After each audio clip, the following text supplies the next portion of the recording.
let's talk about protein. So some common questions that we received from athletes about protein in the past. We're just going to run through these. Chad, you've been doing so much research. Oh, and Chad has to jump out for something. So it's a good time to do this, but Chad's been doing so much research. He has like a massive list of studies. Maxine's been trying to put them into the YouTube description, but I think we're going to break the actual length constraints for that. So in the live chat, we'll throw in a lot of studies. We're also going to be creating blog posts off of this as well. So you should go to trainerroad.com/blog and you should subscribe. If you listen to this podcast and you don't subscribe to that, you're missing out. It's like absolutely where you need to be. We have fantastic writers that are always working on stuff and putting in there, but we're going to have a lot of different things that we'll cover. Chad, do you want us just to run through the questions here? Is there anything that you want to share before we just get into the questions? How do you want to go about it? Yeah, geez, we can do this so many ways. And I know all of us have contributions to this. So I'm hoping very much that it's conversational. I kind of just set aside, so rather than one long 13 subtopic deep dive, I would like it to be 13 separate conversations on individual matters. So that's cool. Ideal. How the questions fold into that, it might be a little tricky, but I'm sure we can work it out. There are a couple of things that I think will set the stage for what we're going to talk about, just some understanding in general of muscle protein synthesis. And then once we get to the aging topic, there's probably something there that could also kind of stilt all this so that we can build further conversation on it. Cool. So, boy, I guess I could first just cover the inroad into muscle protein synthesis, and then we can look, because we have a whole number of questions, general to specific, and between the three of us, four of us, I know we've covered it all quite thoroughly. Absolutely. Okay, so let's just start with muscle protein synthesis, or really protein synthesis, and I prefer the latter term, because if we see this instead as protein accretion, it's a little more descriptive. Synthesis being the building of it, whereas accretion is the breakdown plus the synthesis, which is really the recycling of amino acids, and that allows us to see this whole protein turnover process in a broader sense, which is important because we are largely, as endurance athletes, as athletes in general, looking at contractile proteins, actin, myosin. We're looking at the stuff that makes our muscles perform better so that we can perform better. But there's so many types of protein. Just a few of them are, for instance, structural proteins. Think of something along the lines of collagen. Enzymatic proteins, those proteins that facilitate all the chemical reactions that are happening all the time within our bodies. Defense proteins, such as antibodies, and then hormones, which are essentially signaling proteins. And that's just to name a few. So there are a lot of proteins. The point being that the protein we ingest in our meals oversees a far greater purview than just our muscles. Okay. There's quite a lot outside of the muscular system that's taking place. And then I'll just wrap this up with, there are a couple primary ways for us to affect protein accretion. Namely, it's nutrition. And I know we snap to protein. It's all about protein, and it is largely about protein, but carbohydrate and fat also interplay. I mean, all three macros work together in terms of the secretion process, and of course, exercise. So on the nutrition front, a couple things. First off, nutrition actually activates the signaling, and specifically the anabolic signaling we're pursuing. And secondly, it provides the nutritional building blocks, the actual amino acids necessary for the anabolism that we're chasing. And then in terms of exercise, we're looking to directly stimulate muscle protein synthesis. That is a consequence of exercise. And, at least with respect to strength training, this is something that can persist for up to 24 hours. I've even seen longer. And endurance training in an intensity dependent, duration dependent, it's a bit contingent on what we do as far as endurance training. There's a big difference between pedaling for an hour at 60% and doing intervals at 150% on off, but that will influence also what that protein synthetic window looks like. So that's like, I'm envisioning like the what was it? The bat signal that they used to put up in the sky, right? Like, so we eat the nutrition, puts it up there and tells everybody to get in line to be able to do that. And then we can build those building blocks. And then once we're actually working the muscles, and they can use that to be able to, that's protein synthesis. Yeah, both nutrition independently of exercise independently of nutrition, and then of course the two together influence protein accretion. Pretty simple, really. It's an easy to understand concept in that regard, right? That we take it in, and our body gets ready. We do the work. They work together, and then it gives us more protein. And if we work hard, we get a stronger response, a stronger stimulus.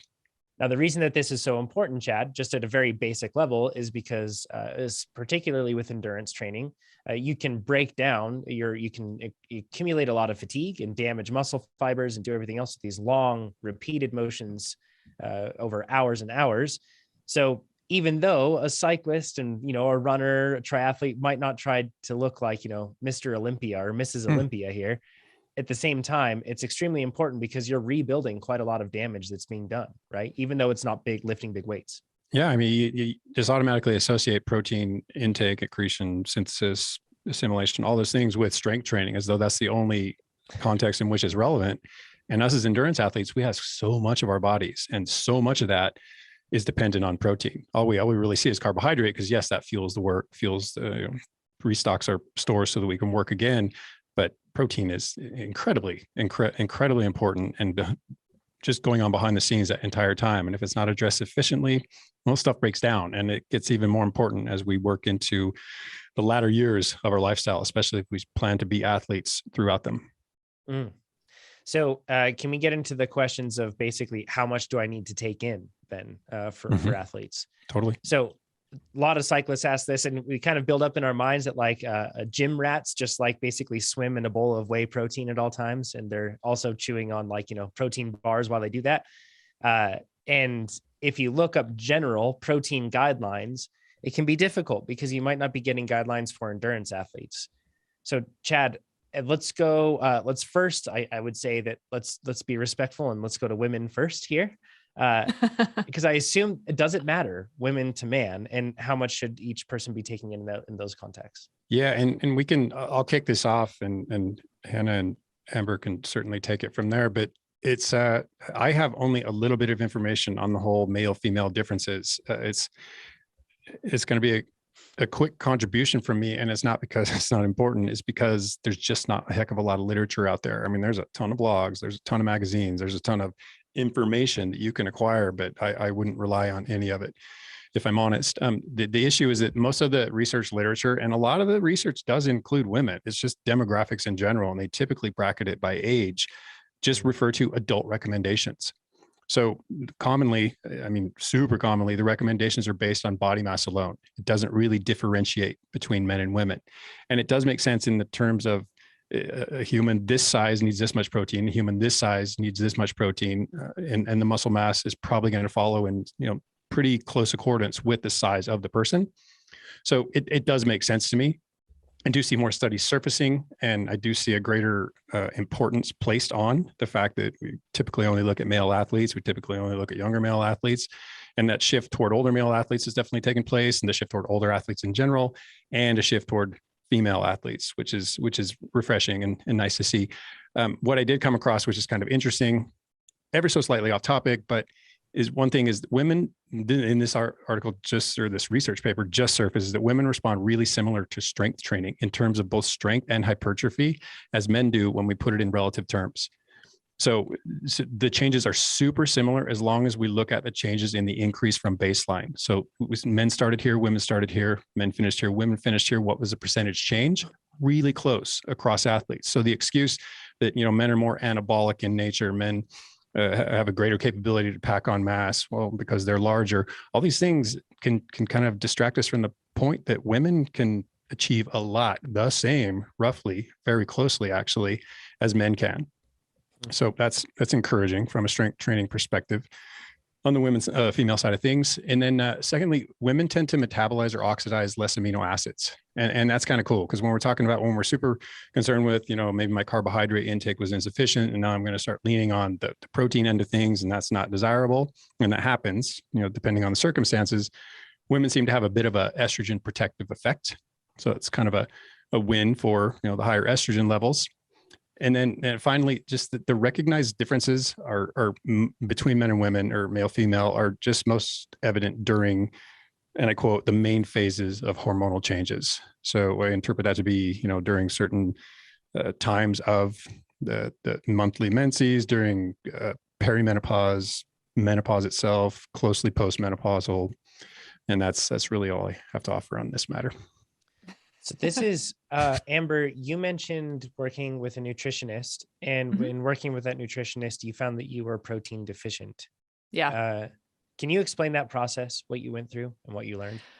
Yeah. So getting to that level, I felt like you start to really break down the really granular stuff. So by that point, I felt like I had the basics down pretty well. And I really wanted to just like fine tune and get, the absolute most possible optimization. So I started working with a nutritionist, and the first thing that blew my mind was when we sat down and looked at what I was eating, was how much more I had to eat, period. I would have told you that I was a really good eater until I sat down with this nutritionist and we looked at what I actually needed versus what I was actually getting. And what I was getting was so much less than what I needed. And then it's kind of breaking that down a step further. Protein in particular was a place where I was not getting nearly enough. And when when he broke down what I was going to need to eat in order to get to that, we were doing kind of grams per kilogram goals, and looking at that, I literally did not think it was possible. I kind of freaked out because I was like, I can't do this. It's so much protein. And that was really, that was so eye-opening to me, because I felt like, I wasn't somebody who was what I would have considered energy deficient in any way. And I was training and progressing really well. But I tell you what, when I started eating enough and I started getting enough protein, I felt worlds better. It was amazing. And it was in fact possible, but I think it's so easy to slip into a mental space of complacency where you think, I'm good. If it ain't broke, don't fix it. Like, I can't put my finger on anything in particular or anything outstanding that feels wrong or inadequate, so I'm probably okay. But having kind of this independent third party audit what I was doing, wow, it was mind blowing. I really, it's hard to overstate that, because it was quite the shock. What was the recommendation in terms of grams per kilogram? I don't know if you remember. Was it one somewhere between 1.5 and 2? I think that's probably a good range. I don't remember off the top of my head, so I don't want to nail down a number and have it be wrong. But I just remember thinking in terms of how many chicken breasts I would need to eat. And I was like, that's obscene. Yeah. Yeah. Hannah, have you experienced this too, in terms of like I guess that same thing of, wow, I actually have to take in more than I thought to hit what's considered to be adequate for protein intake? Yeah, definitely. I think I've also worked with a nutritionist and had a similar experience in that, one of the first things we looked at was, okay, we need to increase protein, which can be really hard. Like Amber's saying, you immediately think of like chicken breast or something. You're like, I'd have to eat that for breakfast, and there's just no way. Yeah, exactly.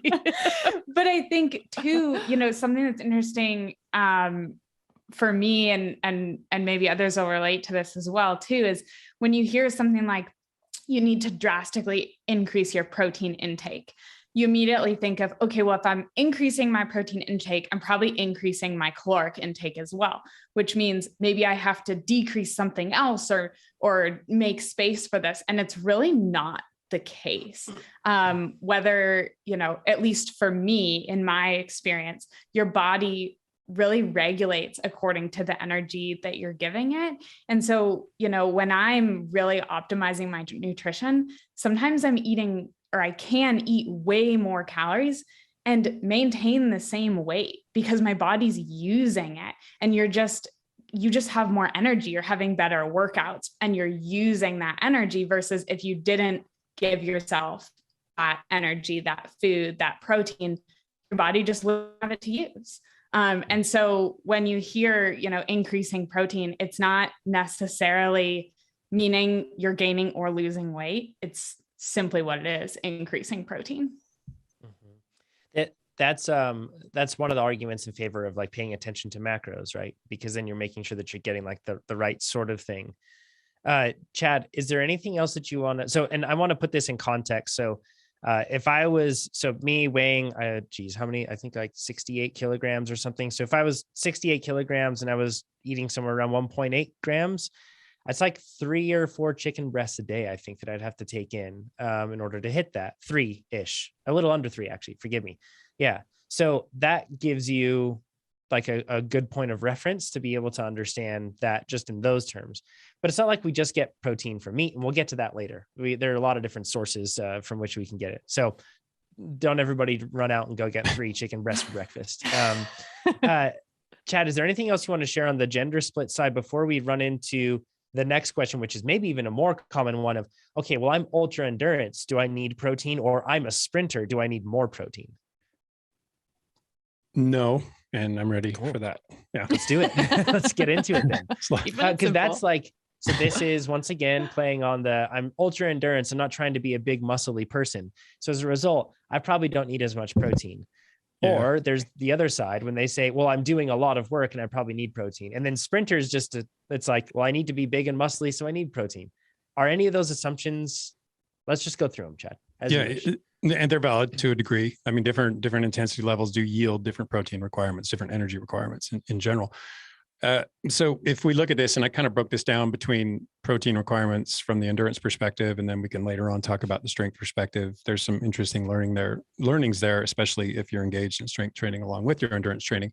But first, regarding strength training versus endurance training athletes, I try to encourage people, I've tried to adopt this view as well, to see protein requirements and recommendations relative to simply resistive activities.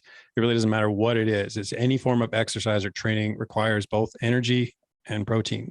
And those are two important things. And Amber just touched on it. If you can't operate in and so did Hannah, you can't operate in a caloric deficit and expect the results that your hard work should earn you if you're providing yourself with, in general, enough caloric intake in a day, outside of whatever the protein concerns may be.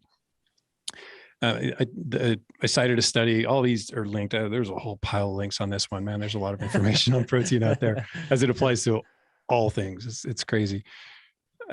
Endurance training plus an insufficient supply of amino acids. So, you're getting enough food, but you're not getting enough amino acids, enough protein. It exerts or exhibits negative effects on capillary synthesis. Very important to us as endurance athletes who need to be able to sufficiently perfuse the muscle, deliver the oxygen, deliver the nutrients. And we don't get enough amino acids that can hinder. I mean, again, proteins build things. They build these blood vessels. The synthesis and turnover of mitochondrial proteins. I mean, it's just laying the stage or setting the foundation for mitochondrial dysfunction, metabolic disorders, and all the things that follow. So both the synthesis and the turnover of those proteins is dependent on those amino acids. Surprise, surprise. Things like oxygen transport proteins. What about our hemoglobin? I mean, that's a protein, and we need hemoglobin to carry that oxygen to these muscles that we're asking to do so much work. Point being simply is that everybody needs protein. Doesn't matter whether you're sedentary, active, athletic, elite, across the spectrum, we all need it. But with more activity, more intensity, more duration, typically comes greater protein requirements. So current requirements, and I find them shameful, are the USDA recommends that we get 0.8 grams of protein per kilogram of body weight per day. So let's take the example of an athlete who weighs 165 pounds. That translates neatly to 75 kilos. That is a paltry 60 grams of protein a day. It's just, I mean, even in a sedentary state, that just sounds insufficient. So if we go back to 2011, Stuart Phillips, Luke Van Loon, two names you'll know well if you've done any research into protein as it relates to sports, but especially endurance sports, recommend that endurance athletes aim for something quite a bit above that, between 1.3 to 1.8 grams of protein per kilogram of body weight per day. And this is important, distributed across 3 to 4 doses. You can't just sit down and eat all at once and expect the same outcome. So again, the example with that 165 pound athlete, 75 kilograms, that equates to anywhere from roughly 100, up to 135 grams of protein, which is a bit more than 60 grams a day. I mean, we're talking on the higher end of it, more than double it. Interestingly, and forgive this, it's a bit of a digression, but the experienced athletes may over time require less. And I came across this and it's like, why can that be? Does it have to do with fat metabolism? Turns out, at least in part, it's due to an enzyme called BCOAD, interacts with leucine, elevates at the onset of exercise, attenuates over the course of endurance training, blah, blah, blah. It took me down a rabbit hole that's probably not super relevant to this discussion, but it did point out a very relevant point within one of the studies, is that adequate energy in terms of calories plus adequate carbohydrate intake actually can reduce our protein necessity to about 1 gram per kilogram per day. as long as we're only operating at low to moderate intensities. So this kind of shows us that if we're sufficient or adequate, whatever term you want, in the rest of our diet, both in terms of energy and the macro contribution or distribution, doesn't have to lean as heavily on the protein side of things. Interesting. I mean, take it for what it's worth. It's just one point in one paper. But importantly, the paper also, and I quote, pointed out that protein serves both as a substrate, so we can metabolize it, and a trigger for adaptation after both resistance and aerobic exercise. I want people to cling to that comment. It's not just about strength training. It's not just about resistance training. Again, it does signal adaptation post aerobic exercise. It's not just about carbohydrate. So first takeaway is that protein is important for adaptive signaling, both in strength training and endurance training. Second takeaway, more protein is necessary during periods of high intensity, high frequency, long duration. And that's when we start pushing towards that upper bound of 1.6, 1.8 grams per kilo.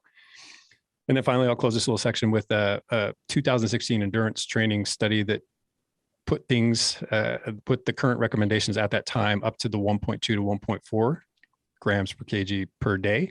So a little more in line with what I just said, 1.6 to 1.8. And then that same year, a study by Cato and Moore actually used a controlled 3-day endurance training block to find that protein requirements actually climb into that 1.6 to 1.8 that I just talked about in endurance trained athletes during high volume days. Point being that, when you're doing a lot of training, when you're asking a lot of your body, your protein requirement increases along with everything else. You need more energy, probably need more carbohydrates, stands to reason, and you need more protein. Another interesting contextual add to this. So a single egg is 6 grams of protein. So when Chad is saying that a 75 kilogram athlete in like base recommendation is to have 1. So if you look at that, that's basically, we're talking like 11 to 12 eggs a day. It doesn't really seem like the most, if you're just eating eggs, yes. If you're just eating eggs, doesn't really seem like the best diet to just be eating eggs. But at the same time, that should hopefully give people some sort of context, because at least, and this is purely anecdotal, but in the individuals, athletic or not, that I've spoken to, knowing that we're going to be doing this protein deep dive, I've been doing very unofficial surveying and just asking people how much they take in. And I have not found a single person that actually takes in adequate amounts of protein to even hit that basal rate. Like, it's tough to do. So then us endurance athletes, it's even harder. So yeah, absolutely. I think that there's also this, have you noticed this, Hannah and Amber too? Because there is more, like, let's just face it, there's more social pressure placed on women in terms of what you're eating. With guys, it's like guys can eat like an absolute dumpster fire, like a college frat guy, and there's no judgment. Whereas for a woman, it's like, if you're not eating a salad, then it's different. So there's a lot more pressure on you. Is this assumption that eating excessive protein will make me a big person and a fat person too, if I'm not exercising enough? Is that present for you? Because I want to address this head on. I think it's a concern that a lot of people do have. Is that perhaps one that you've faced in the past as athletes? For me personally, no. I feel more of the pressure on the carbohydrate side, because for some reason, at least in the realm that I've been in, non-athlete friends are probably more afraid of carbs. So a lot more of my friends would be more likely to pick up a chicken breast in a salad than they would be to pick up a huge plate of pasta. So that's usually where I see the biggest difference in my diet. Yeah. Yeah. I think that kind of social stereotypical pressure is more about general quantity and less about one particular thing. I mean, to be honest, it's kind of like goes back to what Hannah's saying, like protein's having a real moment right now. Yeah, exactly. That's the best way to put it. So it's not necessarily protein in particular, but when you, like I said, like when I was working with this nutritionist, I was going to say therapist, but they're like a nutrition therapist. Yeah. But when I was working with him, I felt very uncomfortable about increasing my intake so much, because so much of the messaging that surrounds you, not only in life in general, but especially when you move in health and fitness spaces, the messaging is just constantly less, less, less. You need to eat less. You need to restrict. You need to minimize. And the idea that I would need to eat more was really hard to wrap my head around, because it really flew in the face of everything that everyone around me was saying.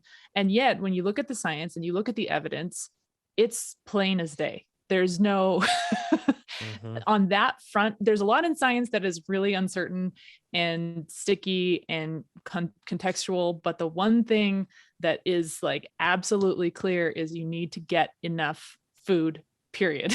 So if you're not taking in enough, period, then there's a real problem. And I think that was the component that was the most difficult for me. Yeah. Great insight. Chad, there's one other side with this. You mentioned with more demand on the body, we need to increase our protein intake. So a common question that we get is, well, I'm adding in strength training, so do I need to take in a huge amount more? And I assume the recommendations you just said would cover that situation, in the sense that as you increase activity, you then also need to increase this. Is that correct?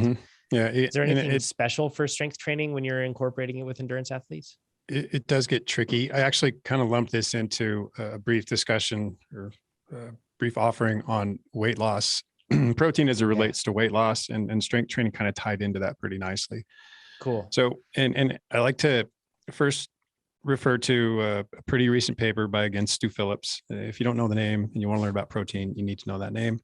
And this paper in particular referred to high quality weight loss, and they were looking at elite athletes. I mean, athletes who actually want to lose a little bit of fat, but they want to retain their lean body mass. No lean body mass sacrifice is allowed.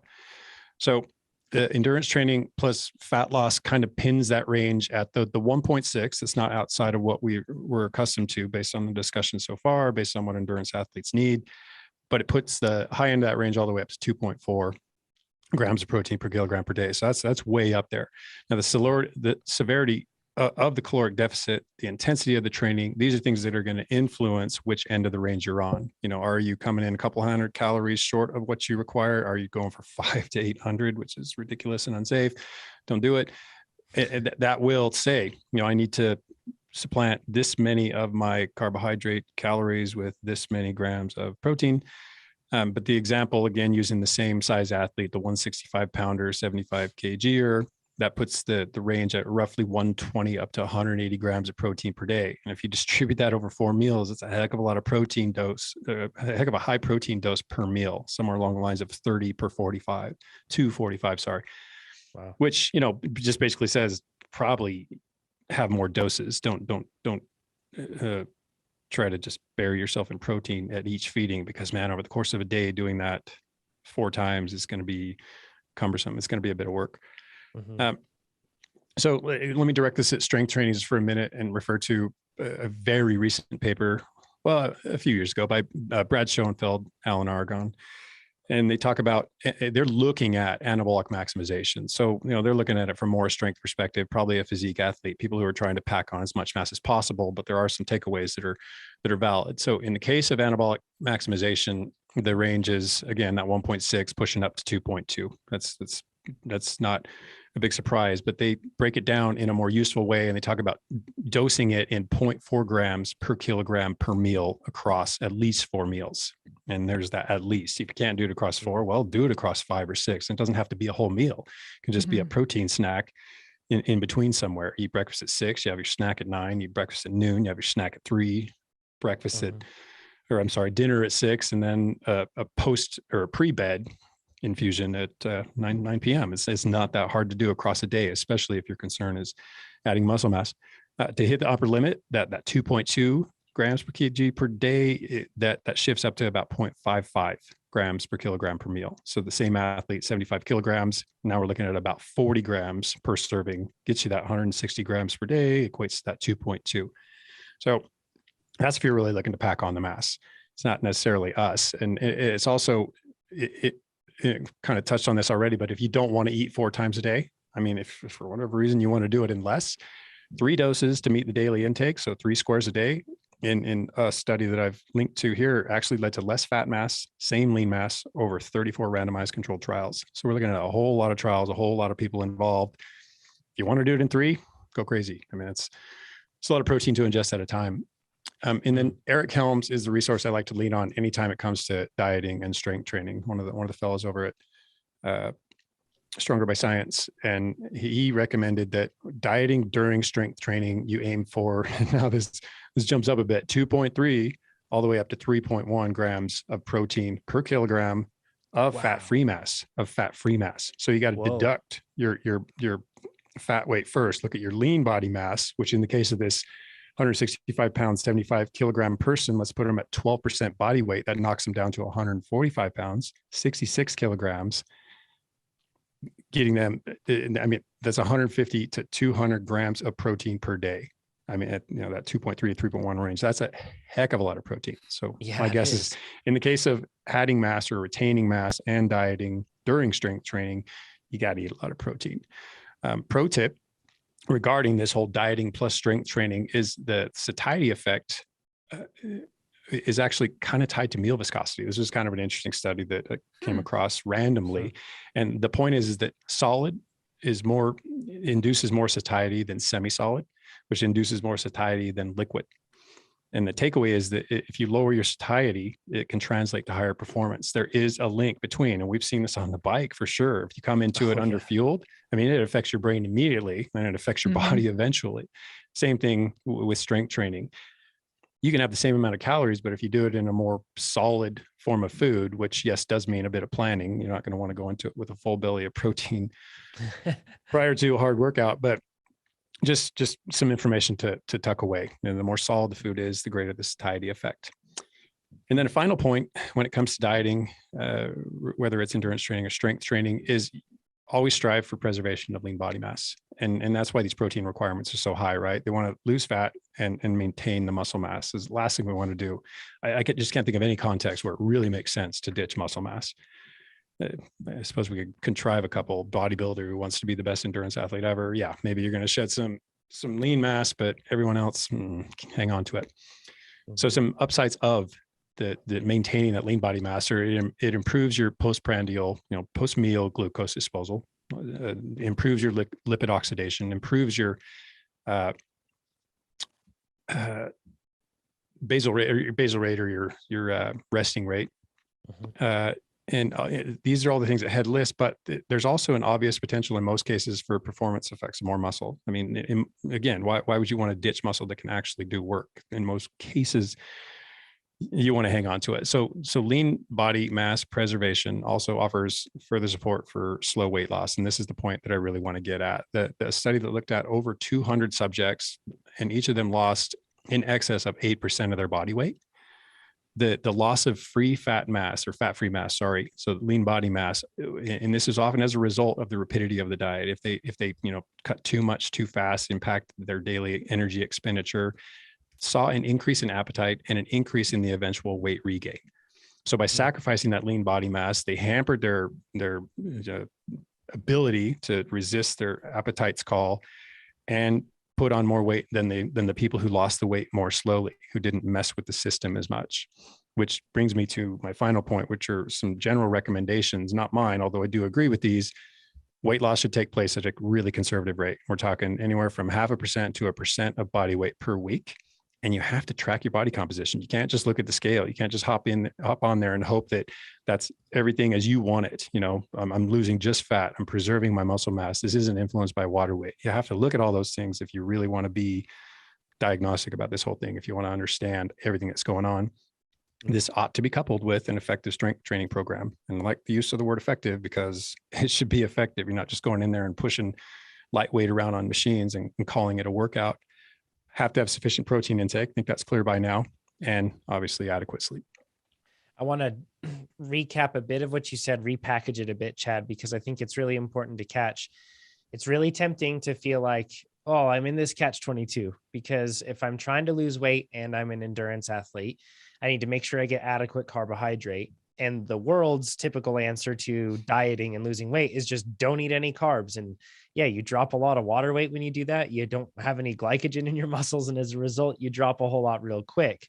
But that's not the goal here. The goal is lasting changes in body composition toward performance and health. So remember, even though you feel like you can't cut out carbs because you're doing that, if you just fuel yourself properly and give yourself high quality food, you're making sure that you're getting enough carbohydrate on the bike, you're making sure that you're getting enough protein, that 0.5% to 1% that Chad said of total body weight that is ideal to be losing when we're talking about that weekly scale, that's not going to look like a whole lot when you're looking at a number in terms of what you're losing. And in many cases, if you're coupling it with high quality training, you may not be shifting that number because you are increasing lean mass. However, you're doing the right thing. You're giving your body what it needs to perform. And that is so important. Like, don't think that the only way to get to weight loss is to deprive yourself. Perhaps the best way to get to weight loss is to nourish yourself. And if you do that and pair it with activity appropriately, then your body will just simply become what it needs to become. So when the question is, how do I lose weight with cycling, being an endurance athlete, when that comes up, don't just go to cutting out food. Instead, look at how can I fuel myself properly and then take it from there. That's the much better approach. Just make it a marginal decrease in your carbohydrate intake, such that you're not losing weight at too fast a rate. Recognize that you do need a lot of protein, especially if you want to preserve the lean mass that you already have, and that you're walking a tightrope. It's a tough time. You're not gonna dance through weight loss while doing endurance training coupled with strength training and hope everything just feels good the whole time. It's going to be uncomfortable, but it doesn't have to be too uncomfortable. And if it is too uncomfortable, I would argue that you're losing mass or losing weight, losing fat, whatever it may be, at too rapid a rate. And if you're doing that, you're probably going to sacrifice some of your lean mass, and that carries consequences. Oh, for sure. And typically, like most things with training, once you start to notice the signs, you might have been in a downhill trickle for some time to get to that point. So you can put yourself in a hole pretty easily. Once you realize where you're at and that it's too far down, then it's really difficult to actually pull yourself back out of it. So it can be tricky. Can we talk about timing a little bit here? Because that's one thing that we talked about, how to fit it in. You have these meals. And then like Chad said, you recommended fitting in more meals or smaller meals or however else you want to do it. But let's talk about timing in relation to training, when you should be taking in protein. Sure. Because this is a really common one. People ask, should I have it in my bottles or should I just take it in beforehand? Should I take it in after? Like BCAAs are a really common thing that people ask if I should have those in while I'm training. So what would you say on the timing aspect relative to training for protein intake? Yeah, so this is a confusing one because it's all over the place, and you hear it's, I think, too easily confused or mixed up with carbohydrate intake. And we've learned that unless you're working out a second time a day, carbohydrate intake's pretty flexible. You can just get it in over the course of the next 24 hours, and you're good to go. That's not the case with protein, at least not if you want to optimize what that protein's doing.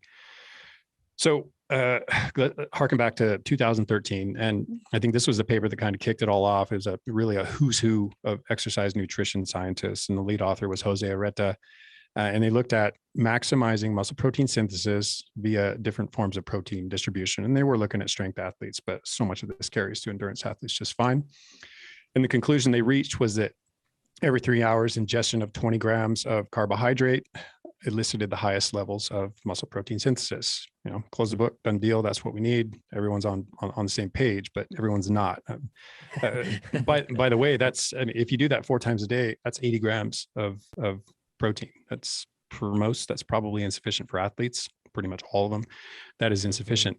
So this is, in this case, an amount necessary for someone up to that 165-pound example we've been using, that 75-kilo example, that does yield 1.6 grams per kilogram per day, as long as you do it 6 times a day. I mean, you have to ingest that over the course of, like we said, 6, 9, 12, 3, 6, 9, go to bed. That'll get you the 120 grams. Otherwise, you're probably going to be deficient. So it's not to say that doesn't work. It's not to say there isn't validity to this.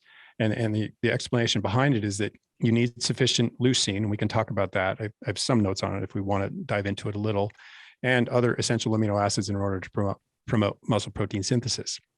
And that ability is apparently temporarily muted following a big protein dose. So you can't do it all at once with fewer, bigger doses. You have to incrementally apply this particular form of nutrition, this macro. Of note, I'll just bring it up since we're on this topic, that the whole claims that frequency, dietary or intake frequency, eating multiple times a day increases your metabolic rate. It's not supported, and just in general. And I linked to a study that lays this out very clearly. It's just, don't read into that. If there's any effect at all, it's insignificant. Also, 3 does appear to be better than 2 high protein meals. I don't think that's really news to anybody, but the takeaway is that from this particular study linked is that neglecting breakfast protein actually bears unfavorable consequences across the remainder of the day and really across, your body, your performance. I didn't have breakfast today.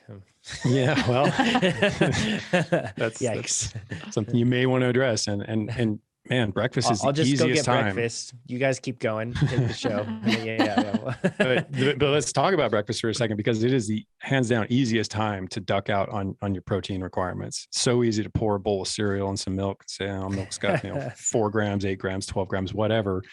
My protein is fortified, or my cereal is fortified with the protein. I'm probably fine. I promise you're not, unless you're eating innate quantities of cereal.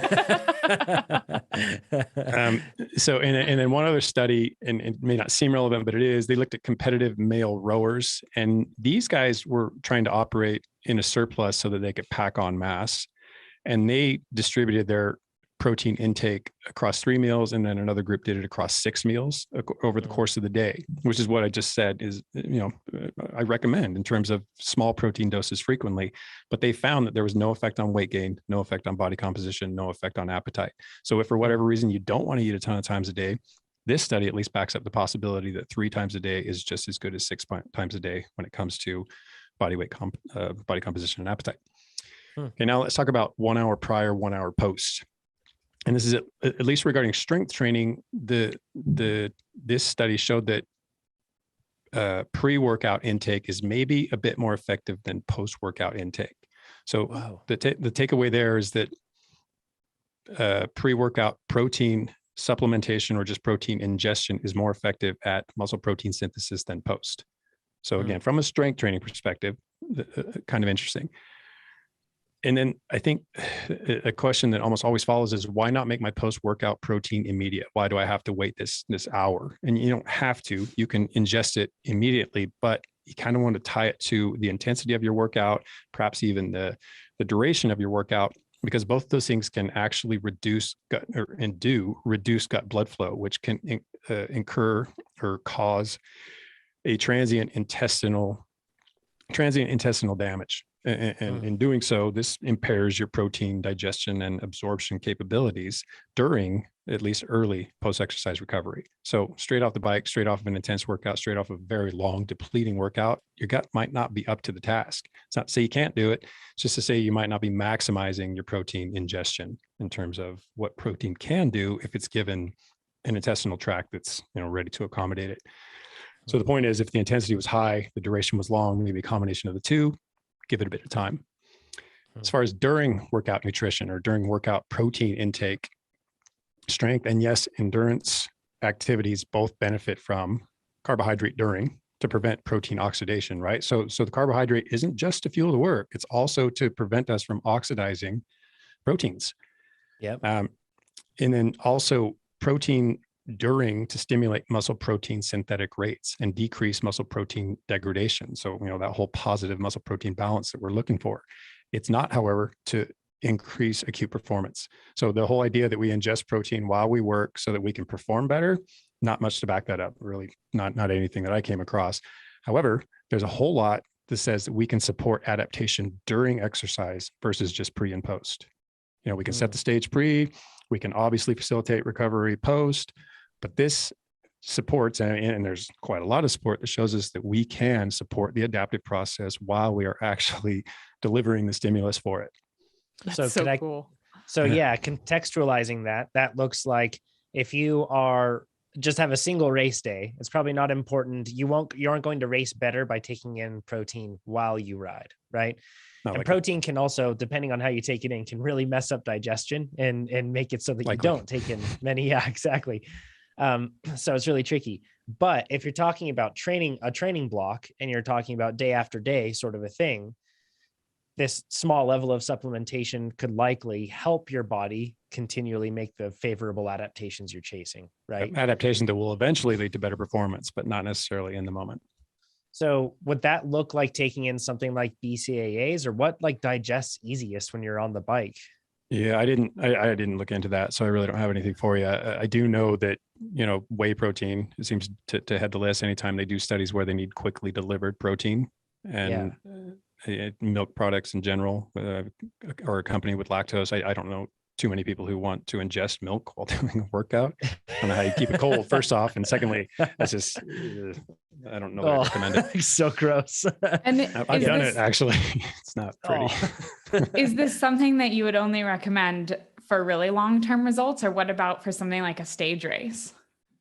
Absolutely, over the course of a stage race. I mean, the stress under which your body comes over the course of day in, day out racing, it needs to be facilitated in every manner it can be. And protein is obviously very important. The tricky part is just how do you take it in? Like, because I've heard before, and I have no science to back this up, but I've heard the contrary argument to taking in something like branched chain amino acids is that it's just simply not a diverse enough profile, or not sufficient to actually, it's not the high quality stuff that your body needs, in other words, right? Yeah, like, probably. That unfortunately is one of the areas that I didn't dig into, because the little bit that I did look at didn't seem to be a heck of a lot there. It seemed like it would be kind of filler space, just to tell people don't worry so much about BCAAs, worry more about getting essential amino acids and a full profile of amino acids. So cyclists, researchers, if you're listening to this will be super easy to find subjects for. Have people ride at like tempo to sweet spot for hours on end and have them drink milk and then tell us how it goes. I'm sure that you'll get a lot of people signing up for that study. If you can do it, if you can do it the right way, you can hit mini marts and actually get cold chocolate milk and then go out and hit it again. I mean, if you're doing any real work, I just don't see that working out. I actually tried to incorporate some protein during the Breck Epic, and it was like nearly impossible in terms of like during the actual racing. Yeah. What did you try to take in? Was it like what type of food to get the protein? Not optimal. So I think a lot of people would probably try nut butters, or like bars, but I'm allergic to nuts. So it adds like an extra element for me even. So I was trying sunflower butter, and it's just so high in fat and not high enough in protein that it's just like, there's no way you could get enough to be significant without like feeling so gross. It shuts off the valve for everything else too. Like all the carbohydrate utilization that's going on in there now suddenly hits a roadblock because you've put in too much fat and protein. It's tricky. Yeah. I was actually mixing it with applesauce, which everyone listening right now is like, Hannah is so gross, but whatever. But it made it palatable, right? Yeah. Exactly. So this is a good example of us to never curse our, middle school teachers, math teachers, and they were giving us the word problem of how do you get things across the boat, but you only get certain things across the boat to the other side of the river and not other things. Nutrition is that problem in real life. So, don't say that your teacher didn't prep you for real life. Well, I just want to just jump in here because this is a really, really good example of, hey, we can take an isolated study or 2 or 5 that suggests a particular optimization. But just because we can say that based on a well-controlled lab study or a few well-controlled lab studies doesn't mean it's going to be possible or realistic when we're applying it in real life. So it's really important to distinguish what are we looking at in terms of the science, how are we looking at the science, and then how does that actually break down in terms of how we do or can apply that in real life. And I think looking through that lens, we want to think about nutrition in terms of hierarchy, right? Get the basics down first. And then once we've got the basics, then we can start looking at things like nutrient timing. So, right, exactly. We're focused really on protein today because that's the central question that we want to address. But I think it's also important to know that none of these things we can't really look at any one of these things in isolation. We try to with the studies in the science, but even looking at post-workout nutrition in isolation doesn't work because it depends on what did you have during the workout? What did you have before the workout? How well fueled have you been over the last few days? All of these things. So what you eat pre, mid, and post, and then the rest of the time, all of these things work in tandem to create an end result. So, even though we're focusing on protein here too, Fat is also important. Obviously, carbohydrates are important. We've been bringing those into the conversation a lot here too. So I think it's just important to step back and take a real life view on what it is that we're talking about here, because everything, the way that this is going to play out in real life is going to be a little bit more complex, and we're going to have to get a little bit more creative sometimes, or focus more on basics than on optimization, depending on what's going on in real life. That is such a good point, Amber, because researchers are not marketers.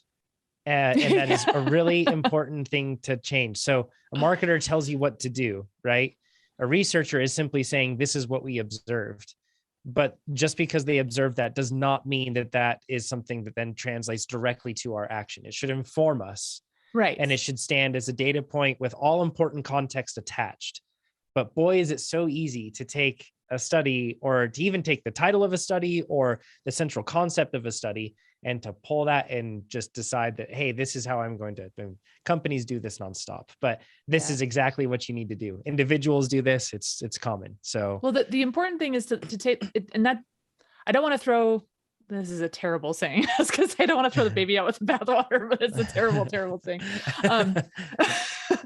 But the science is good, so this isn't to say that the science isn't worthwhile, but the science, when we're talking about how we're going to apply this in real life, think of the science as a guidepost. This is your starting point. So this is what the science suggests. This is a very good evidence-based starting point. Then look at how can you realistically apply this in your own life? Give it a try and see how it works for you. What are the contextual constraints that you're working with in your own life? Maybe that's a scheduling thing. Maybe we're going to talk about this in a second. I think you're vegan, and so your options for protein are going to be a little bit different.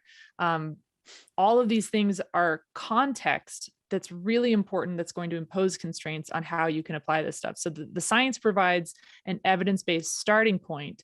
From there, you need to look at how can I realistically apply this for myself in my own life, and then do some self-experimentation too, and figure out what it is that's going to work really well for you. Yeah, this is there's responsibility in interpreting science, right? Yes.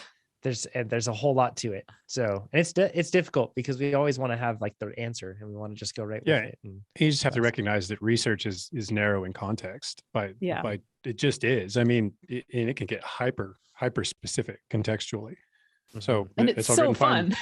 It is. It's wonderful to read that and think that it might carry, but that's the point of it. It might carry, it might not. Right. Chad, you're the master of this, like taking the really specific science and breaking that down. Like, okay, well, what does this actually mean in real life? It's not always the conclusion for what this means in real life is not always going to line up with the conclusion of a study. Yeah. And I'll accept that compliment happily. That's very nice of you to say, but it did take me some time to get there. So if you just go ahead and glaze over those first couple hundred podcasts and then join us a little later in the process, you might see evidence of what Amber just described. Don't do that. Listen to every episode, please. Thank you. Just do it with a bit of forgiveness in you. Chad, we have 3 questions here that you have before down. we move on from that topic. Let me just close out. I did want to address the protein ingestion prior to sleep, because it is something that closes out the day. There was a lot of, every example I provided had a 9 a.m. dosing. And as far back as 2012, and there have been many, they've replicated the study to some extent, that the evidence that protein ingestion just prior to sleep, 20, 30 grams does in fact attenuate muscle protein breakdown. So, decreases it and increases muscle protein synthesis, leading us to that, sought after positive muscle protein balance that we want. And don't fret any added mass. See this more as positive adaptive effects. You're not going to bed and you're going to yoke up as you sleep. This is not what's going to happen. You're going to furnish the necessary protein, and you're going to do it at a time where your body wouldn't be getting it otherwise, where typically muscle protein synthesis tanks and muscle protein breakdown is on the ascent. You can actually kind of curb that a bit, especially if you use a slow digesting protein like casein. I'm really bummed. Go ahehead. I was just gonna say, I wanted to make a t-shirt that says "Sleep to get swole," but now we can't, and I'm sad. Gosh, dang it! It's how babies do it. So I know, right? Yeah. Hannah, sorry, go ahead. Oh, I was just gonna totally validate what he said by saying that's something that during training camp, I was really focused on, is especially when you're putting in that heart of work and burning upwards of 4,000 calories a day and it's hard to get in the necessary protein, like that, without a doubt, that was just whether I wanted it or not, I would usually have a protein snack before bed. There we go. Yeah. I've noticed that as a habit with all good professional athletes I've been around. Before the evening runs out, they always make sure that it's funny. Like there's like, you know, that meme where there's the hands that shake and they join over something. It's like maybe unhealthy people and pro athletes, and it's a midnight snack like right before bed. That's what they have in common.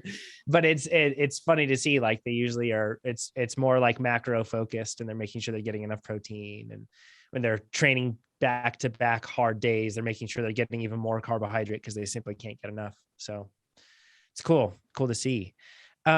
Okay, Chad, should people eat more protein on rest days? That's so this is like the common assumption is rest day, starve myself because I'm not working today, and then I can get back to eating once I do work. And this goes along with the same assumption that we all have naturally, that we need to earn our food, which is a bad one to have. We don't need to look at it in that respect. Instead, we should look at it as, how do I feel my body to make the changes that it needs to make, whether that's through training or whether that's through adaptation thereafter. But Chad, what say you on protein intake? Does it need to be periodized at this scale between work day or rest day? This is a very simple answer, I think. I don't have any dive on this, but based on everything I've read, based on everything we've talked about so far, it probably just means you lean toward the lighter end of the range. You're not doing the work. You're not experiencing the intensity, the duration. The toll is not being exacted upon you. So obviously you don't need the higher end of the range. You don't need to furnish as many building materials as you would if you had just done quite a lot of work. So if you're staying on top of your protein work relative to the workouts on the workout days, ingesting it prior, during, post, getting it across, evenly distributed across the day, getting sufficient quantities during each of those distributions, then rest day comes around, just look at the workload. It's obviously decreased. So shift toward the lower end of that spectrum. Yeah. I also think it's important to note that he didn't say only eat protein on rest days, because I'll hear a lot of people be like, oh yeah, I didn't work out today, so I'm not really going to eat any carbs. I'm just going to go protein and fats. And it's such a slippery slope. Yeah. Well, also, you pointed out a very key point that we need to put more weight on, Chad. If you've been keeping up with your protein supplementation properly, then perhaps you can shoot for the lower end of the range.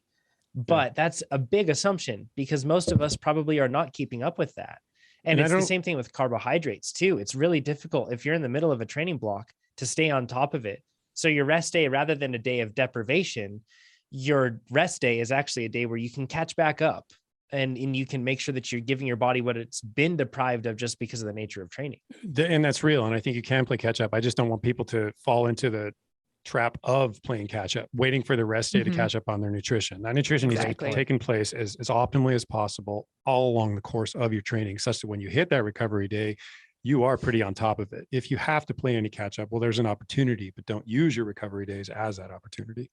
Yeah. I want to jump in here because I think this is a great, time to talk about. There's a really cool study at the title of which is Nutrient Timing, a Garage Door of Opportunity. And it's an excellent study, and it gives a really nice overview. This is from 2020, Arendt et al. And one of the big take homes from this is we want to think about all of this in terms of a hierarchy, right? And this gets back to what we were saying about how do we apply this in real life. So if we're talking about wanting to get the most out of performance specifically, so this is the goal, performance, then training, right? You got to train. You have to get that training stimulus. That's the number one. Second most important is your daily intake. So what are you taking in over the day? So this goes exactly to what Chad said. You want to be consistently getting enough of protein, carbohydrate, everything. So you want to get enough nutrients, enough caloric intake, enough protein on a daily basis. That's the next step in the hierarchy. Then once you've nailed those two things, you're getting your training stimulus and you've got your daily intake down. That's when you want to start to consider timing. And so timing, in terms of the way we're talking about this, it's really, and Chad used this word exactly, it's an opportunity. It's not a requirement. So really you want to get your baseline requirements, the training stimulus and your daily intake. Those are the foundation.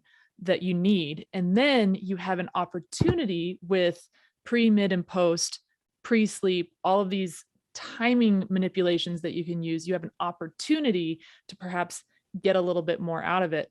But really, it's that hierarchy. And when we're talking about, there's performance, there's ability to repeat. We're talking about potentially being able to avoid injury. And then even some of this has some implications for immune function.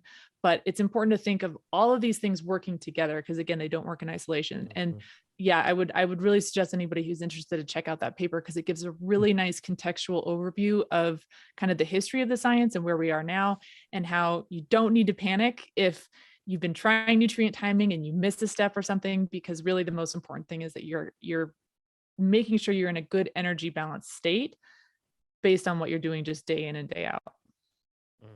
Yeah. Well said, Amber. Well said. Chad, we have 3 specific questions, and then we'll have more information, anecdotal information and everything else on recovery windows, as well as some stuff on different non-animal sources of protein. Chad, do you want me to go through the questions that you have? I can read the first one from Mike. Sure. They're great. Cool. He says, the recommended amount of protein for weight loss varies from 1 gram to 2 gram for each kilogram of body weight, which seems like a large range for weight loss diets.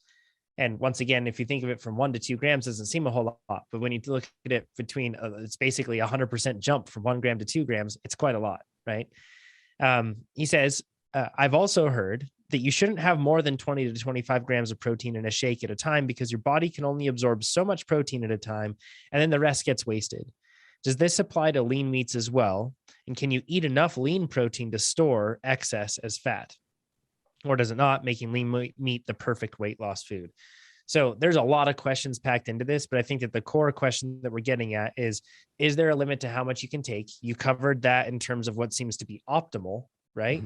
And how you take it in. But the whole like fat storage thing, do you want to address, what do you want to address in this question, Chad? Let's just whittle it down to what I think. I mean, we already covered the recommendations for weight loss with endurance training, strength training relative to protein intake. So let's just look at what happens to the excess protein. So, can we just eat as much protein as we want and magically lose weight? It just goes away somehow. Sadly, it doesn't work that way. It just doesn't. So first off, there's one paper and it used a term that stuck, is irreversible oxidative amino acid catabolism. So meaning that it gets burned. It doesn't come back. It really, anything over 20 grams per meal is metabolized. You can burn it, you can use it for energy, right? Or you can store it, whether it gets stored as carbohydrate or fat, glycogen or fat. It's packed away for later use. It's now energy. It's not building blocks, or it's transanimated into urea and, basically passed or translated into other organic acids. But, is this entirely accurate? I mean, it is, but does it take place sharply at 20 grams per meal or 20 grams per meal thereabouts? The research has, in fact, demonstrated that muscle protein synthesis is elevated for 2 to 5 hours following amino acid provision. Eat some protein, your MPS is going to bump up for at least a couple hours, maybe longer, and we'll talk about why that might be. And then the research has also demonstrated that more amino acids won't change this. It's something called the muscle full effect, but they've pinned that at 20 grams and called it good, or at least some studies have. And these findings, probably amongst others, serve as the basis for this whole every 3 to 4 hours recommendation. And they also serve for the basis for this recommendation of rapidly digested or fast digested protein. It's almost always whey, right? Which in my opinion is absolutely useful, but I think it's probably best reserved for post-workout recovery protein intake. I think more slowly digesting proteins have a much stronger place in the rest of the diet.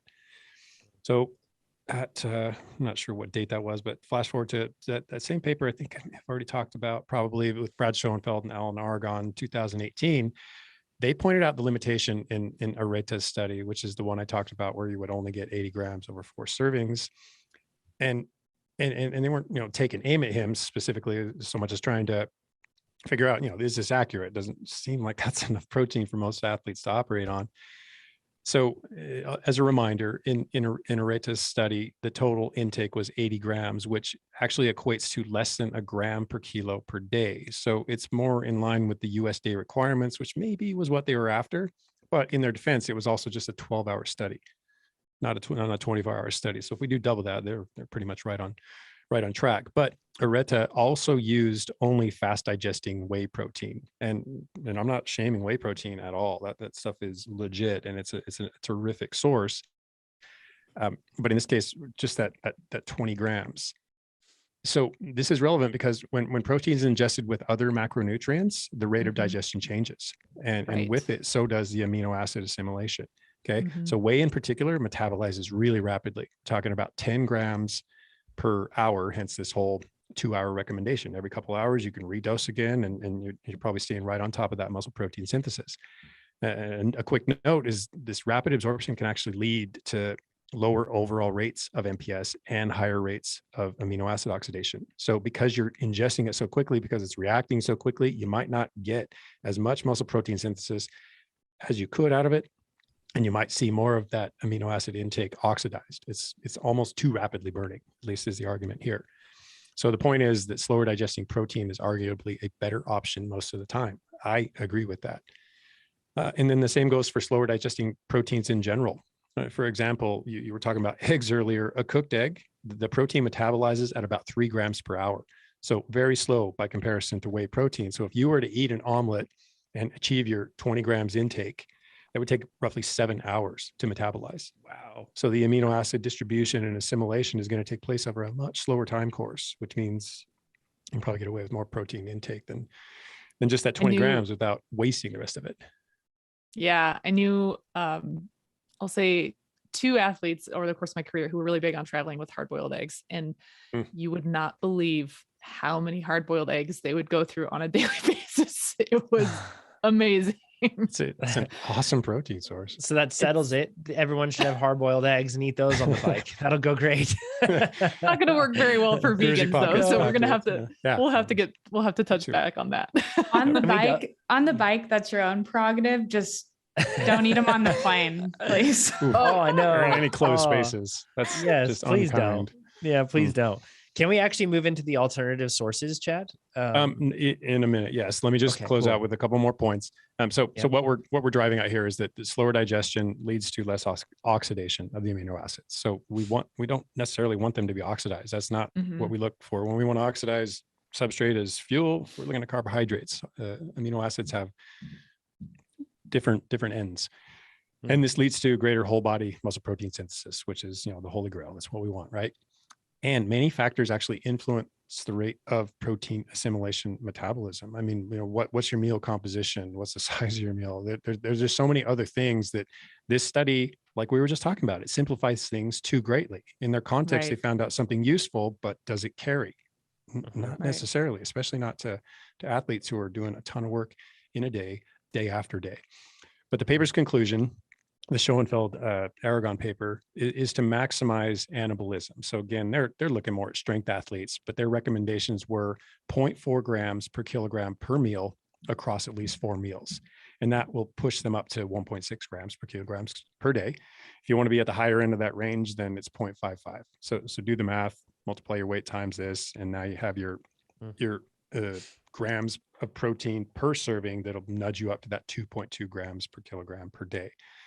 But let me close with an important point in this endurance context is that this study in particular was about maximization. So endurance athletes are likely to hover around that lower end of the range, that 1.6 grams per kg. And that bears out across so many other studies, so many other recommendations. But this does demonstrate that more than 20 grams per meal doesn't necessarily mean that the remainder is going to be metabolized or excreted. You can get away with more. So, let's get into the alternative sources part, because this is, so there are people, whether it's by nutritional choice and you choose to be vegan, or whether it's also by a dietary restriction of another way, if you're allergic to something within whey protein or anything else. Let's get into the options that you would have. Joel actually says, I'm a vegetarian and I'd like to be a vegan, but I can't figure out how to do that without lots of protein supplements. Yogurt, cheese, and eggs are all great sources of protein, but for 1.9 grams per kilogram of body weight, this can be 20 to 28.5% of my daily intake, depending on activity level. So this is one question from Joel, but we have gotten many of many questions about this in terms of alternative sources of protein, non-animal ones in particular, from people. Chad, what say you on this? I can chime in on this. I definitely have some contributions. Mostly there's, in fact, all of them are studies in favor of the fact that you can keep up on a vegetarian, whether it's pesca-vegetarian, ovo-vegetarian, strict vegetarian, flexitarian. I mean, you can make it work. You can absolutely make it work. At least the science supports it. I do think I was looking over Amber's notes. I think she's probably got a better handle on this than I do. I could chime in with some contributions. I think those are Hannah's notes. Yeah. Oh, are they Hannah's? Okay. Yeah. So someone else. Hannah. Well, actually, I want to get into this though, this very thing, because you mentioned just before this that we have, depending on the composition of our meal, that means that we can get more or less value out of a given source of protein as well. That it's not just, it doesn't work in pure isolation. And I think that this is where it gets complex too, when you're talking about vegetarian diets, is just the fact that you can get protein from everything from kale to sprouts there's lots of different sources, but it's a small amount and it may not be as complete as something you would get from an animal protein. Is that correct, Chad? That's an assumption that I've heard before. I have believed it, but I don't know if it's true. I think the chief concerns are a couple. One is that all of the amino acids aren't available in sufficient quantities when you look at plant-based protein alternatives. To put that another way, it's will an adequate anabolic response be stimulated, and more importantly, will it be, or as importantly, will it be supported? So really, what is the protein quality? And one of the terms I came across a couple times was this highest biological value, this HBV, which unfortunate acronym, but basically you're looking at what the greatest yield of protein synthesis may be. And this is found when all the essential amino acids are present. The other concern surrounds the whole idea of pure protein. So if we look at just soy, just wheat, just pea, just myco, or fungal proteins, and this is not limited to plant-based diets, I might add. So it's often leveled at them, but I mean, it goes just the same when we look at meat-based proteins or animal-based proteins. But protein as a part of its whole food matrix acts differently than isolated protein. So when we pull these out and expect the same results from them, we may not get them. And the study that is referenced so often is one by Stephen Van Vliet, where he looked at is basically the egg study. And it's titled "Consumption of Whole Eggs Promotes Greater Stimulation of Post-Exercise Muscle Protein Synthesis than consumption of isonitrogenous," so basically same protein amounts of egg whites in young men. So they just looked at whole eggs versus egg whites, same amount of protein. And what they found was that the whole eggs increased this, the post-exercise muscle protein synthesis more than the egg whites did. Takeaway being is that there's different anabolic effects from whole foods due to the other nutrients that are packed with them that may be lacking in pure proteins. I'm laughing because in the live chat, Jesse Forson had an excellent dad joke. He just said it's the exceptional diet. It had to happen. It had to happen. Dad jokes. Hannah, you have some practical guidance and advice on this as well. I think that you've garnered this from Dr. Stacy Sims, correct? Yeah, I mean, I think that being vegan or vegetarian, I always really respect those individuals because I feel like they must have such a great knowledge of protein. Because at least for me, I mean, that is one of the barriers, not that it can't be done, but that it does require a certain level of knowledge to understand how you're completing a complete protein, how you're getting all the right amino acids and all of those things. And so, yeah, from Dr. Stacy Sims, one of the things that she talks about, and this goes great with what Chad was just talking about, is, for example, something like whey protein is digested so rapidly and absorbed so rapidly that if you're talking about optimizing in a certain window, it's great because it goes into the body so quickly. But something like soy, for example, is a lot harder for your body to digest. And so Dr. Stacy Sims comments that you would need 50 grams of soy protein to match the biological effect of 25 grams of whey protein. So it's just understanding that not all types of protein are necessarily created equally or equal in different time periods. And something like leucine is a critical part of the equation. So she also recommends that for every 30 grams of protein you have, to have 3 grams of leucine. And she recommends doing that about 3 times a day. And obviously that's going to be totally contingent on body weight.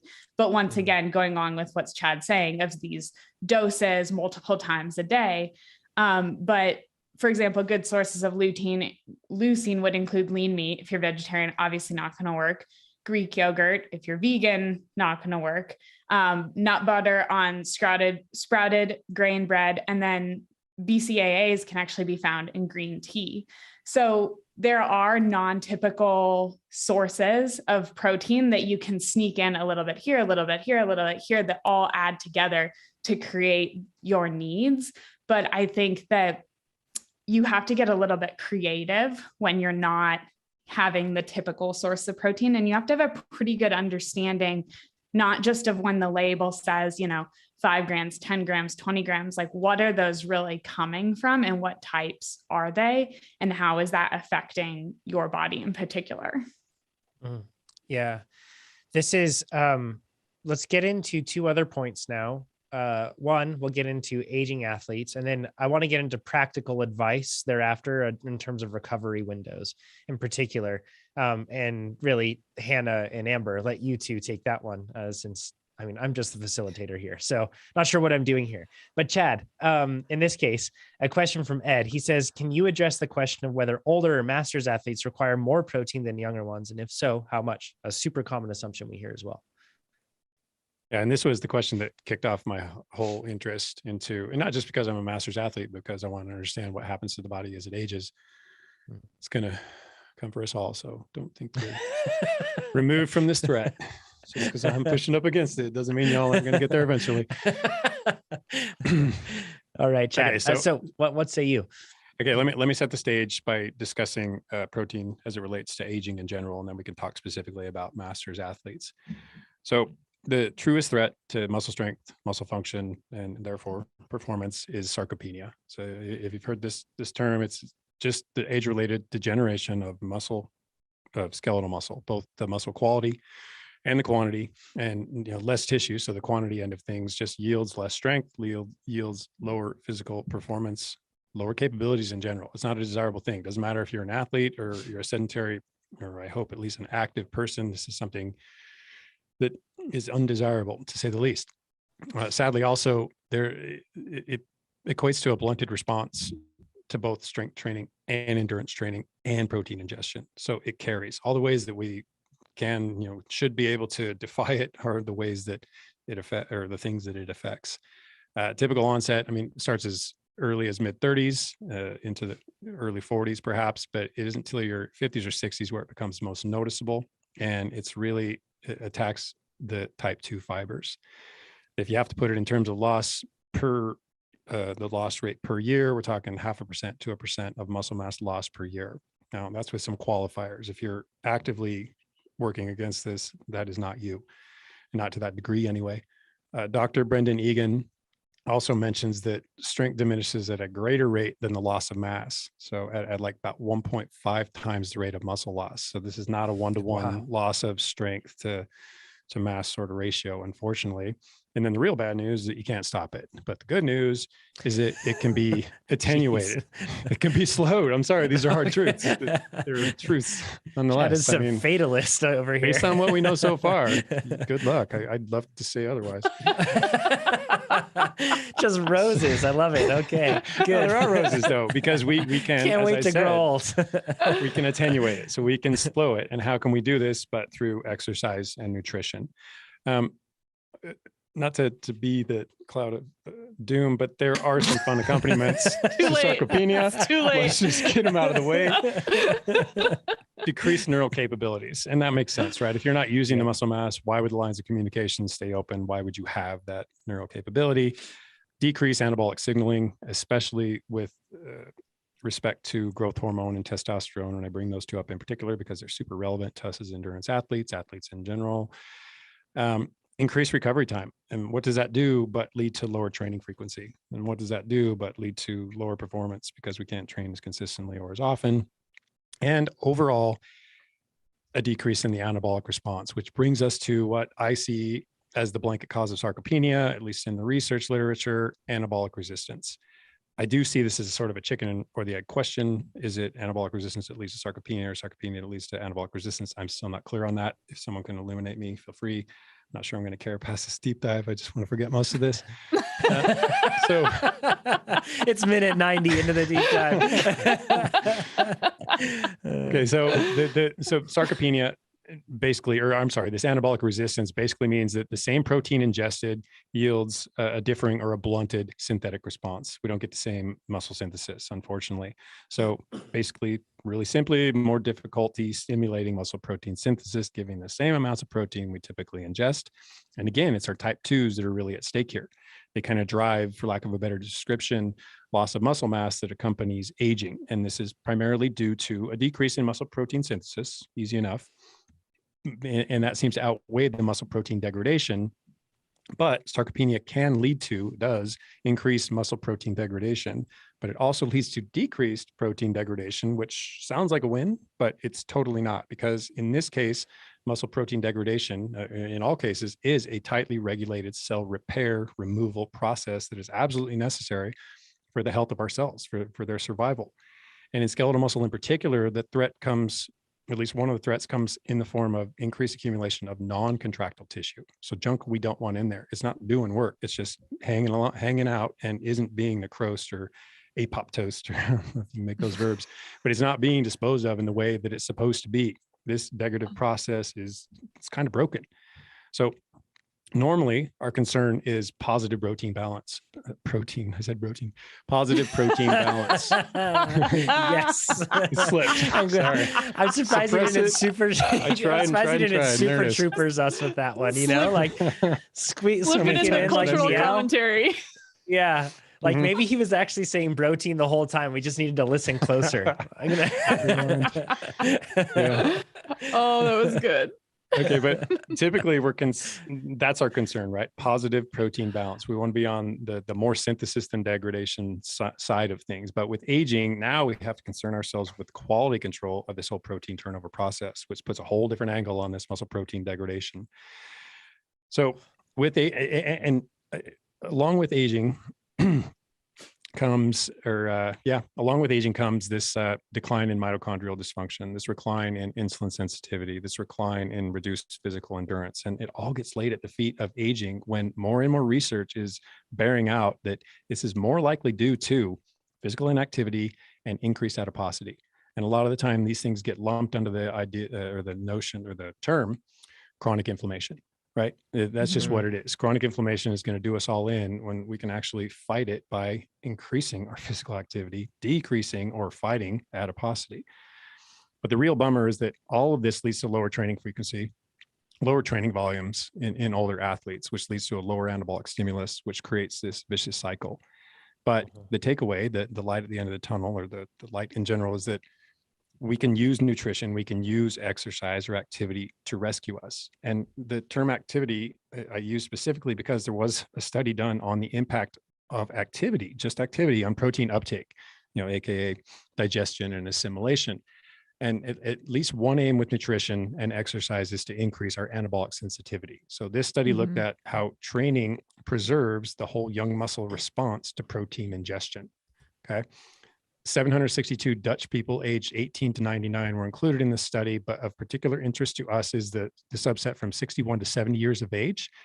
And these Dutch folks exercise or engage in activity, I should say, 2+ hours a day in terms of, and it came in the form of cycling and walking. I mean, that's impressive. It's ridiculously impressive. And then Eric Helms at Stronger by Science in an issue of Mass, it was volume 5, issue 11, compared this to similar age bracket in Canadian men, 65 to 75-year-old Canadian men, and noticed distinctly higher anabolic sensitivity in the people with higher activity levels. So the Dutch vastly outperformed, or at least significantly outperformed, the Canadians. So takeaway being is that this provides evidence that activity exerts an influence on anabolic sensitivity. We don't have to overthink this. It doesn't have to be,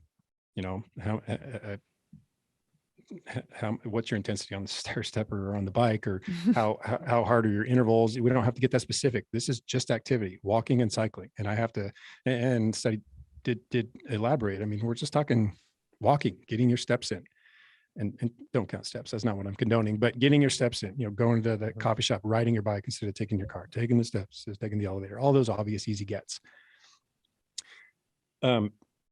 Basically, we're just activity does increase muscle protein synthesis rates. And then just a little addition that I wasn't going to include, but I feel we're going to dominate this entire podcast with protein, so I'm going to add it, is just little aspects of age-related sarcopenia that are particularly relevant to endurance athletes. So we know that the culprits are the chronic inflammation that I just mentioned, fewer and less amino acid transporters. So just like glucose, I mean, if the transporters are overwhelmed, you can't get them to where they need to go. Less ribosomes, which are the little organelles that are responsible for protein synthesis. And here's where it gets interesting: poor blood flow. So, I mean, if we can't deliver the amino acids to the muscle because capillary density is suffering, because vasodilation isn't up to the task, we get this reduction in so many things. Amongst them are satellite cells, or little guys that are glommed onto the outside of the muscle cell that actually are basically furnish the necessary materials for building stronger muscles. All these things suffer, but all these things all these things are things that we address as endurance athletes. I mean, mitochondria improvements, capillary density, vasodilation, these are all benefits of endurance training. So, and this does kind of take me slightly away from endurance training, because I feel this provides more support for strength training at all ages. And yes, I'd like it to be in addition to endurance training, but I do believe that if you can only do one, I think there's more benefit for an aging individual on the strength training side of things than the endurance side of things. Reason being is that the entire muscular system needs love, not just our legs. And as cyclists, as runners, that's kind of all we get.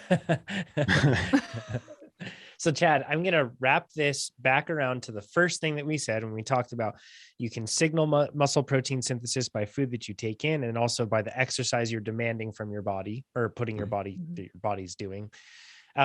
With those two things in mind, when we're talking about aging athletes, their process of muscle protein synthesis is not as efficient, it sounds like. Yeah. And so as a result, do they need to take in more?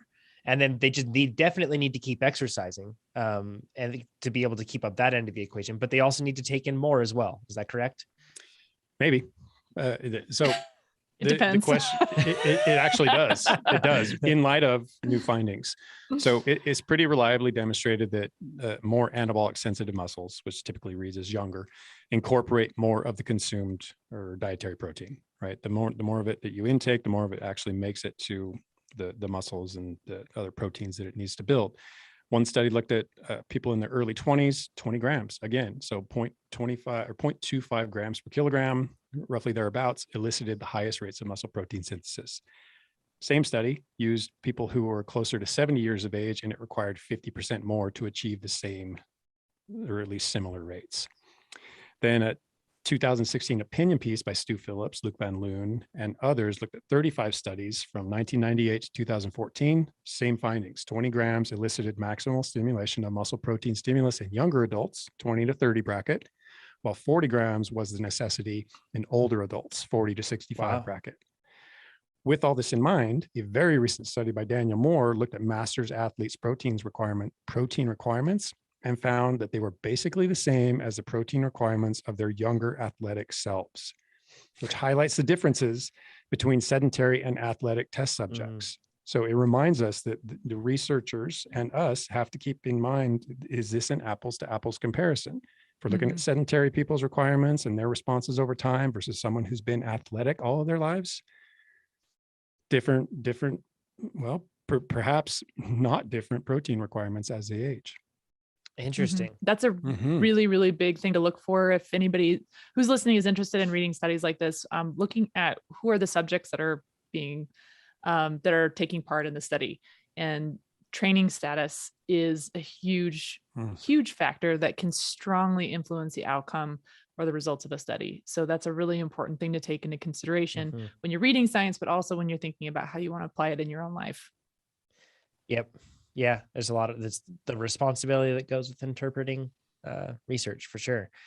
Let's get into recovery windows, because that's one I feel like it would be incomplete if we didn't cover this. And by the way, we're going to overtime today, so buckle up, everybody. So we have two other topics that we have to cover, but we don't want to leave this part undone. So buckle up.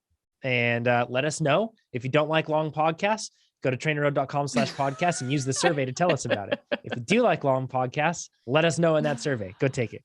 Okay. So recovery windows. Hannah, let's talk a little bit about the recovery window stuff. What have you experienced as a pro athlete, but then also what just basic things would you recommend? Yeah, there's several things I want to highlight here. And I think first to start with what Amber said earlier, because I just love the way she phrased it, is the importance of training and then nutrition and then the window. So all of this is really about optimizing. And so first, I just want to start by making it really personal and also I think functional for people to kind of understand the sensations that are happening. And so, you finish a ride, and for me, if I get that protein right away, it's a system. I do it, I'm done, like check mark. If I don't get it right away, what happens is an hour goes by and then I'm like, oh shoot, I missed that recovery drink. Well, it really seems weird to have a recovery drink now, an hour later. So I guess I just won't have anything. Like that's what happens. And then I don't have anything, which is a bad option. Or what happens is, well, I don't really want anything, so I'll just have a little snack. And then I have a piece of toast. And then I'm like, well, that wasn't much. And then I come back later and I have a bowl of cereal. And then 5 minutes later, I have a clementine. And then 5 minutes later, I have, whatever. And it's like, okay, now I've consumed, 300, 500 calories of what? Versus I could have just had this little, this drink right away and been done with it and not gone through the sensations of I'm starving for an hour and a half and also eating aimless calories. So I think the window's closed, Hannah. Might as well exactly. Quit. Right. So I think the first thing to know is just the window is a great method just for accountability, period, so that you have a system to do it. If you miss the window though, all is not lost. Still go for the protein, still do the same thing you were going to do, or an iteration of it. Don't just forget it. I'll just wait till dinner now. Dinner's only 3 hours away, 2 hours away. Well, you're not going to make it. You're going to either you're going to be miserable or you're going to eat a million snacks if you're me. So, stick to have your plan. And if it all goes out the window, just go back to the plan. It's fine. There's nope, you can't have your recovery shake if it's been an hour, everything would fall apart. No, it's fine. It's okay. So I think first, just that practical example, and hopefully laugh at myself a little bit. Someone else out there is like, oh yeah, I've definitely done that. At least I'm not alone.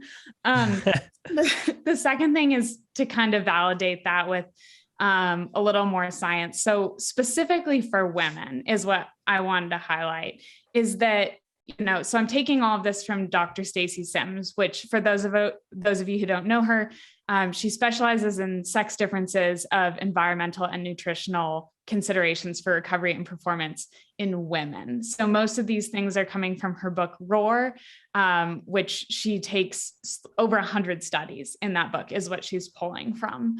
And so, do your due diligence of what works for you, but this is specifically for women, a lot of these things. So the first thing to know as a female is that your progesterone increases muscle breakdown. And with that, it makes it really important for women, especially to get a good dose of protein after exercise. And so to validate that a little bit in terms of the difference between women and men, we can just look at the fact that women's fat burning post-exercise metabolism drops back to normal about 3 hours after exercise, versus men's levels remain elevated up to 21 hours later. That is a remarkable difference. So just looking at that fact alone, I think it validates that women are different than men. And so it makes sense that we would have different needs. So, another fact that she throws in is that in 2 to 2.5 hours after a workout, your glycogen storage drops by 50%. That's a lot as well. But if you eat immediately after that exercise, be it protein or carbs, you can help decrease that decline in insulin sensitivity, and you can keep it elevated for up to 8 hours by just having a small snack every couple hours. So to increase that from 2 to 8 hours just by eating a little bit is great. I think that's amazing. And that also, I think, feeds the idea that feeding yourself more calories doesn't always equal, added weight. It means that you're actually helping your body absorb it better, and you're helping your metabolism and things like that. So, So all of that to be said, because of this extra progesterone, because of these limited windows, she really emphasizes that for women, it's important to get 25 to 30 grams of protein, which is a lot, within 30 minutes of a hard workout. And she recommends that 5 to 7 of those grams be branched chain amino acids, or BCAAs. That's and this is like, once again, something is better than nothing. Going back to the original point that Hannah made, if you're not able to get all of them within the same window, it's something is better than nothing. That's the general trend that we've probably learned from all of this research that we've heard today, is that instead of letting, good be the enemy of great, we should instead just think of good, better, best, right? And just try to step up toward it. Amber, you already shared a little bit about that, like perhaps it's less a window and more a garage door. Do you want to cover any more on that, or should we move forward? I think that's the basic thing. And I think, what Hannah's saying is really specific to the hormone profiles or the relative hormone profiles that women experience, especially through a menstrual cycle, but also around menopause. And the hormone progestin in particular has implications for protein metabolism and catabolism. But again, all of those hormone levels, I'm just going to reiterate, are variations on the theme of it depends. And because everybody's cycle is different. Everybody's experience with menopause and perimenopause is different. And so just because we see these things in studies doesn't mean that's how it's going to break down for you as an individual. And there's genetic components to this as well. So it's important to take this as a good informed starting point when you want to experiment and apply some of these principles for yourself. But the most important thing at the end of the day is, how is it working for you? And that's that's why I'm sure it gets frustrating for our listeners when they ask these questions and we're always like, it depends. Let's talk about context.